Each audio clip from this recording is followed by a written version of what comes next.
একবার এক গ্রামে একটা ছোট্ট ছেলে ছিল, যার নাম ছিল রবি। রবি ছিল খুব কৌতূহলী এবং সবসময় নতুন কিছু শেখার চেষ্টা করত। তবে সে ছিল একটু অস্থির মনের। যা শেখার জন্য দরকার ছিল ধৈর্য, আর সেটা তার মধ্যে খুব কম ছিল। রবির বাবা ছিলেন একজন কৃষক।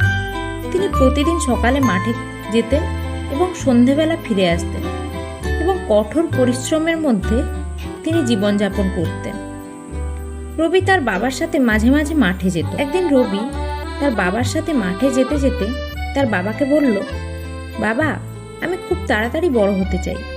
আপনি যেমন ফল ফলান, আমিও তেমন কিছু করতে চাই, যাতে আমি বড় হতে পারি।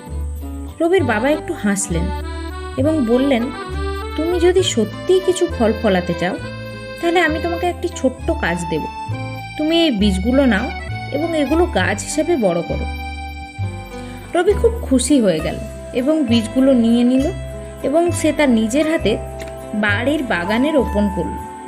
সে প্রত্যেক দিন গাছের দিকে তাকিয়ে থাকত। যখনই একটু বড় হতো, সে খুশি হতো। কিন্তু কয়েকদিন পরেই রবি অধৈর্য হয়ে উঠল।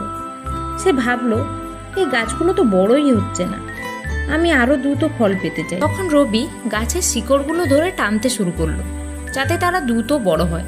কিন্তু তার এই টানাটানিতে গাছের শিকড়গুলো ক্ষতিগ্রস্ত হলো এবং কিছু গাছ মারা গেল। রবি খুব দুঃখ পেল এবং বাবার কাছে গিয়ে সব বলল। তখন তার বাবা হেসে বললেন, জীবনের প্রতিটি জিনিস সময় মতোই ঘটে। যদি তুমি সব কিছু তাড়াতাড়ি পেতে চাও, তাহলে তুমি ফল পাবে না, বরং ক্ষতি করবে। ধৈর্যই জীবনের সব থেকে বড় শিক্ষা। বাবার কাছ থেকে শোনার পর রবি যেই গাছগুলো বেঁচে ছিল সেগুলোতে জল দিল এবং প্রতিদিন ধৈর্য সহকারে পর্যবেক্ষণ করতে লাগলো। তারপর সে লক্ষ্য করলো গাছগুলো আস্তে আস্তে বেড়ে উঠছে এবং কিছুদিন পর সে দেখলো গাছগুলো আস্তে আস্তে ফুলে ফলে পরিণত হচ্ছে। সে সেই দৃশ্য তার বাবাকে দেখালো। রবি এবং তার বাবা দুজনেই খুব খুশি হলো। এই শিক্ষাটি রবির মনে গেঁথে গেল এবং সেই দিন থেকে রবি ধৈর্য ধরার এবং কাজের প্রতি নিষ্ঠা রাখার গুরুত্ব বুঝতে শিখল। এই গল্পের মূল শিক্ষা হলো, ধৈর্য ও কঠোর পরিশ্রম ছাড়া জীবনে কখনো সাফল্য আসে না।